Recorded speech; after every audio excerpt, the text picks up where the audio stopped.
আসসালামু আলাইকুম ওরহমতুল্লাহি ওয়াবারাকাতু। সূরা ইখলাস এইভাবে পড়ুন, পড়ি নিজেই এসে বন্ধু হবে, সব কাজ করে দিবে। সূরা ইখলাসটি পড়ার এমন একটি নিয়ম রয়েছে, যেই নিয়মটি আপনাদেরকে এখন বলে দিচ্ছি। আপনারা যদি সূরা ইখলাস সেইভাবে পড়েন, পড়ি নিজেই আপনাদের সামনে হাজির হবে, পড়ি যখন আপনাদের সামনে নিজেই আসবে তখন আপনাদের বন্ধু হয়ে যাবে, আপনাদের সঙ্গে বন্ধুত্ব করবে এবং আপনাদের যা প্রয়োজন তারা আপনাদেরকে জিজ্ঞাসা করবে যে আপনার কি প্রয়োজন, সেটা আপনারা তাদেরকে বলবেন। তাহলে দেখবেন আপনাদেরকে সেই জিনিসটি এনে দিয়েছে, বা আপনাদের দ্বারা কি কাজ, মানে তাদেরকে দিয়ে আপনারা কি কাজ করাতে চান বা তাদেরকে আপনারা কেন হাজির করেছেন, সেই কথা আপনারা তাদেরকে বলার সঙ্গে সঙ্গেই দেখবেন যে আপনাদের সেই কথাটি শুনবে, কারণ পড়ি আপনাদের বন্ধু হয়ে যাবে। সূরা ইখলাসটির ভিতরে এমন একটি নিয়ম রয়েছে, যে নিয়মটি আপনারা শুধুমাত্র জানবেন, জানার পরে এই আমলটি করবেন ইনশাল্লাহ, তারপর সঙ্গে আপনারা পরীকে হাজির করতে পারবেন। এটা খুবই শক্তিশালী একটি আমল। আপনারা আশা করি অনেকেই হয়তো জানেন যে সূরা ইখলাস হচ্ছে পবিত্র আল কোরআন শরীফের খুবই শক্তিশালী একটি সূরা। সূরা ইখলাস খুবই ছোট্ট একটি সূরা। এই সূরা আপনাদের মাত্র কয়েকবার পড়তে হবে।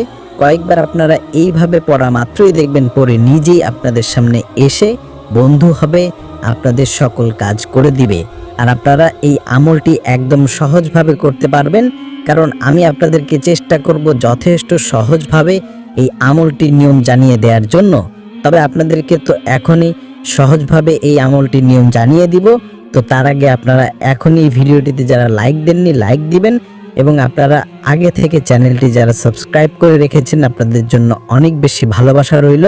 তবে আপনারা এখনও এই চ্যানেলটি যারা সাবস্ক্রাইব করতে পারেননি বা করে রাখেননি, এরকম আরও নতুন আমলের ভিডিও পেতে আমাদের চ্যানেলটি সাবস্ক্রাইব করে পাশে থাকা অল নোটিফিকেশন অন করে রাখবেন।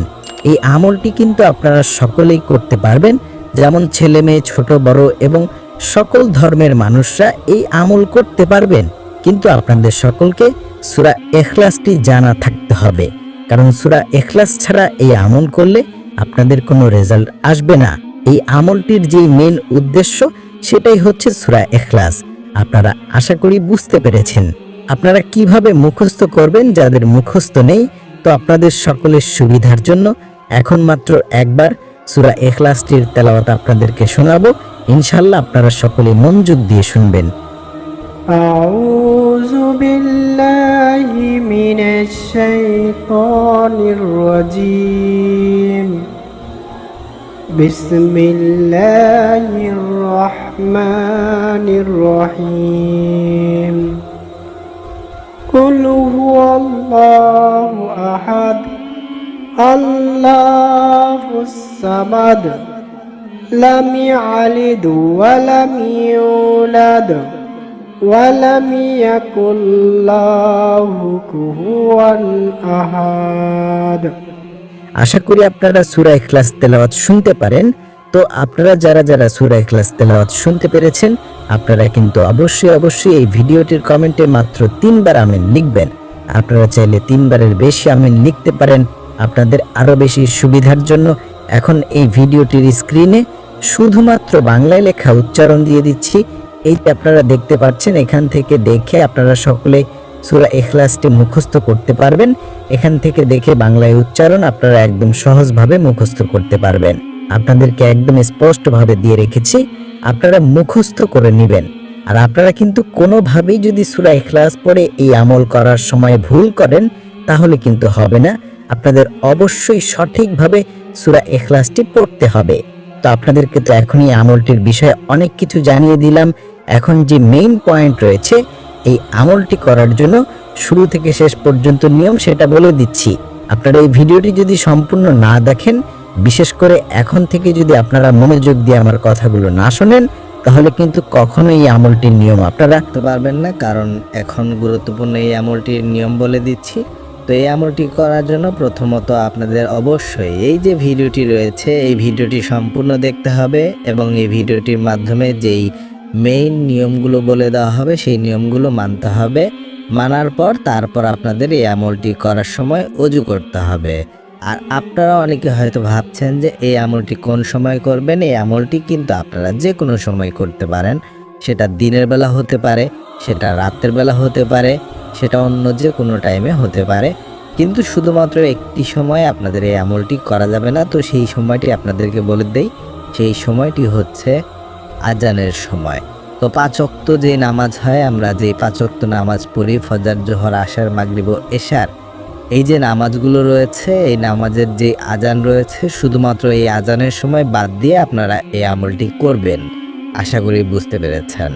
তো আপনারা প্রথমে অজু জায়গাতে বসবেন, যেই জায়গাতে আপনার আশেপাশে কোনো মানুষ থাকা যাবে না। অবশ্যই আপনার আশেপাশে কোনো মানুষ থাকতে দিবেন না, এটা আপনাদের অবশ্যই মনে রাখতে হবে। এমনকি বাচ্চারাও কিন্তু আপনাদের আশেপাশে রাখা যাবে না। তো আপনারা একে একে একটি জায়গা বেছে নেবেন অথবা একে একে একটি ঘর বেছে নেবেন, যেই ঘরের ভিতরে আপনারা এই আমলটি করবেন। ক্যাবলামুখী হয়ে বসবেন। আপনারা প্রথমে মাত্র 5 বার বিসমিল্লাহির রহমানির রহিম পড়বেন। প্রথমে 5 বার আপনাদের বিসমিল্লাহির রহমানির রহিম পড়তে হবে। যখন 5 বার পড়া হয়ে যাবে, তারপর মূলত আপনাদেরকে এই যে কোরআন শরীফের সূরা ইখলাস রয়েছে, এই সূরাটি পড়তে হবে। আর আপনারা অবশ্যই সূরা ইখলাস যে পড়বেন, তার আগে মাত্র একবার আউযু বিল্লাহি মিনাশ শাইতানির রাজিম এই দোয়াটি পড়ে নেবেন। আর আপনাদের তারপর সূরা ইখলাসটি দাঁড়িয়ে পড়তে হবে। তা আপনারা বসে থেকে এই দোয়াগুলো পড়া হয়ে গেলে তারপর দাঁড়াবেন। দাঁড়িয়ে থেকে মাত্র একবার আপনারা সূরা ইখলাস পড়বেন।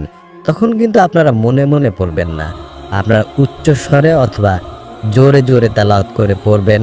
এমনভাবে পড়বেন যেন আপনারা আপনাদের নিজের কানে শুনতে পারেন। এইভাবে পড়লেই হয়ে যাবে। তা আপনারা শুধুমাত্র একবার সূরা ইখলাসটি পড়বেন। যখন পড়া হয়ে যাবে, তারপর আপনারা বসবেন। এরপর আপনাদের কি করতে হবে তা তো আপনাদেরকে বলবো। বসার পর আপনারা আপনাদের আরও কয়েকবার সূরা ইখলাসটি একটি নিয়মে পড়তে হবে। সেই নিয়মটি আপনাদেরকে বলে দিচ্ছি। তার আগে এই আমলটি করার জন্য আরও একটি খুবই গুরুত্বপূর্ণ নিয়ম রয়েছে। সেই নিয়মটি আপনাদের সকলকে মানতে হবে। এখন আপনাদেরকে জানিয়ে দিচ্ছি, আপনারা শুনুন। তো আপনারা এই আমলটি যখন করবেন, সেই সময় আপনাদের সঙ্গে একটি কিতাব রাখতে হবে।